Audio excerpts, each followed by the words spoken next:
চিন্তিত স্বরে বলল, কোনো প্রয়োজন হলে ডাকিস আমায়। রাকিব শুধু মাথা দুলালো। রাসেল 1 সেকেন্ড দেরি না করে সবাইকে নিয়ে যার যার কাজে চলে গেল।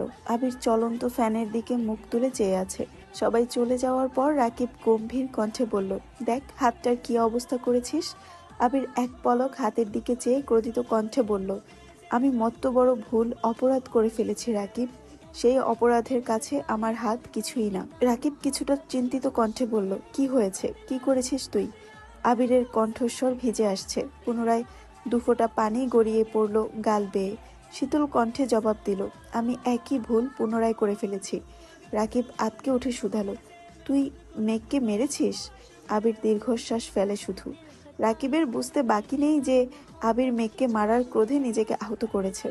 ভ্রু গুটিয়ে রাকিব বলল, কেন মেরেছিস। দীর্ঘশ্বাস ছেড়ে আবির বলল, আমাকে জান্নাতের সাথে কথা বলতে দেখে মেঘের মাথায় রক্ত উঠে গেছে। যা তা উল্টাপাল্টা বলা শুরু করেছে। আমি রাগ কন্ট্রোল করতে পারিনি। কি বলছিস আবির, জান্নাতের জন্য তুই মেঘকে মারলি। অবাক চোখে তাকিয়ে আছে রাকিব। আমি মেঘকে মারতে চাইনি, বিশ্বাস কর। ও এক পর্যায়ে প্রশ্ন করে বসলো, আমি জান্নাতকে ভালোবাসি কিনা। এই কথাটা সহ্য করতে পারিনি। রাকিব তপ্ত দৃষ্টিতে চেয়ে রইল। আবির বাম হাত দিয়ে কপাল থেকে চুলগুলো সরিয়ে মনোকষ্টে শুধালো, আমি এখন কি করব রাকিব। রাকিব দীর্ঘশ্বাস ফেলছে বারবার। কিছুটা ভেবে বলল, দেখ এখন তো মেঘ আগের মতো নেই। এখন তো মেঘ তোর প্রতি পজিটিভ। এজন্যই তো আজকে এভাবে রিয়েক্ট করেছে। আমার মনে হয় না এই থাপ্পড়ের জন্য ও কথা বন্ধ করবে। আবির খড়খড়ে কণ্ঠে উত্তর দিল, তুই তো জানিস মেঘ খুব জেদি। এটাই আমার একমাত্র ভয়ের কারণ। ও যদি একবার জেদ করে বলে আমার সাথে কথা বলবে না, তাহলে ও এই জীবনে কোনোদিন কথা বলবে না।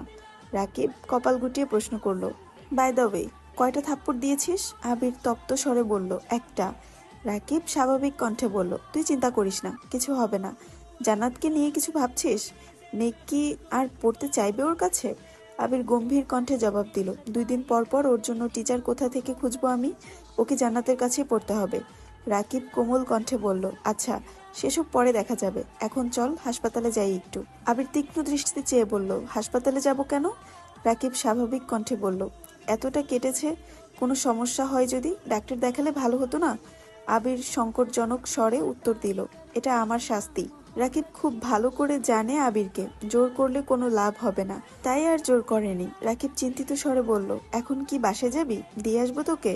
আবির এক পলক তাকালো দেয়ালে লাগানো ঘড়ির দিকে। 10টা বাজতেছে। গম্ভীর কণ্ঠে জবাব দিল, কি করব বুঝতে পারছি না। মেঘের মুখোমুখি হওয়ার মতো সাহস পাচ্ছি না আমি। রাকিব জানালার দিকে চেয়ে বলল, বাহিরে তো বৃষ্টি, একটু ওয়েট কর তাহলে, বৃষ্টি কমলে আমি দিয়ে আসবো নে। আবির পকেট থেকে ফোন বের করে তানভীরকে কল করলো। প্রথমবারই রিসিভ হলো কল। তানভীর কল রিসিভ করে সালাম দিল। আবির সালামের উত্তর দিয়ে গম্ভীর কণ্ঠে প্রশ্ন করলেন, কোথায় তুই। তানভীর স্বাভাবিকভাবে উত্তর দিল, আমি তো পার্টি অফিসে। কেন ভাইয়া। আবির নিরেট কণ্ঠে জবাব দিল, এমনি। তানভীর চিন্তিত স্বরে বলল, কোনো সমস্যা ভাইয়া, তোমার কণ্ঠ এমন শোনাচ্ছে কেন। আবির গলা খাকারি দিয়ে কিছুটা স্বাভাবিক কণ্ঠে বলল, কোনো সমস্যা নেই, তুই কাজ কর, রাখছি।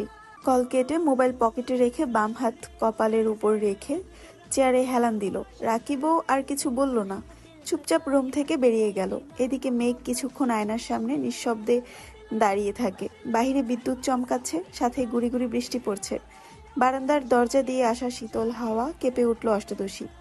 আয়না থেকে দৃষ্টি সরিয়ে ব্যালকনির দিকে তাকালো।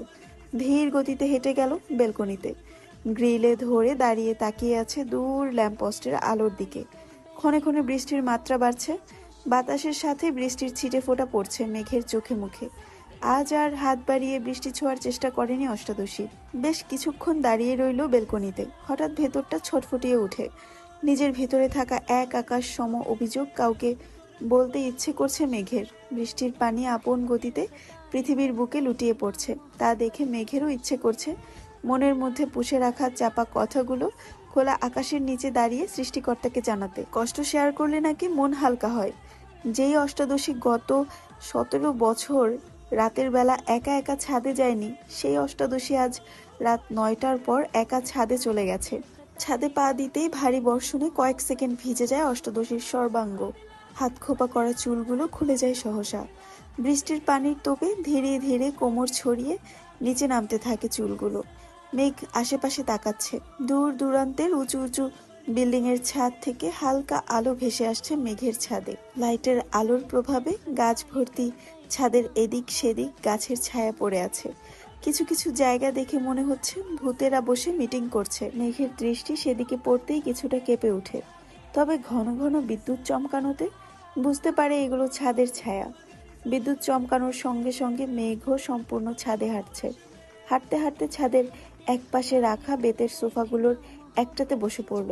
হেলান দিয়ে বসাতে চুলের কম অর্ধেকটা অংশ ছাদের ফ্লোরে পড়ে আছে। মেঘ আকাশের পানে তাকিয়ে বলা শুরু করলো, ও আল্লাহ, আমার জীবনে তো হিটলার স্বভাবের ব্যক্তির কোনো অস্তিত্ব ছিল না, তাহলে কেন তুমি ওনাকে আমার সামনে নিয়ে আসলে? এই অনুভূতিহীন মানুষটা কেন আমার জীবনের সাথে জড়িয়েছে? উনি যদি অন্য কাউকেই ভালোবাসেন তাহলে আমায় কেন ওনার প্রতি দুর্বল বানিয়েছো?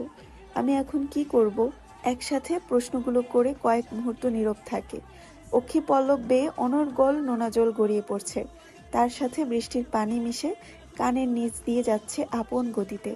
বেশ খানিকটা সময় নীরব থেকে শীতল কণ্ঠে শুধালো, আমি কি কখনো কারো প্রিয় হতে পারবো না?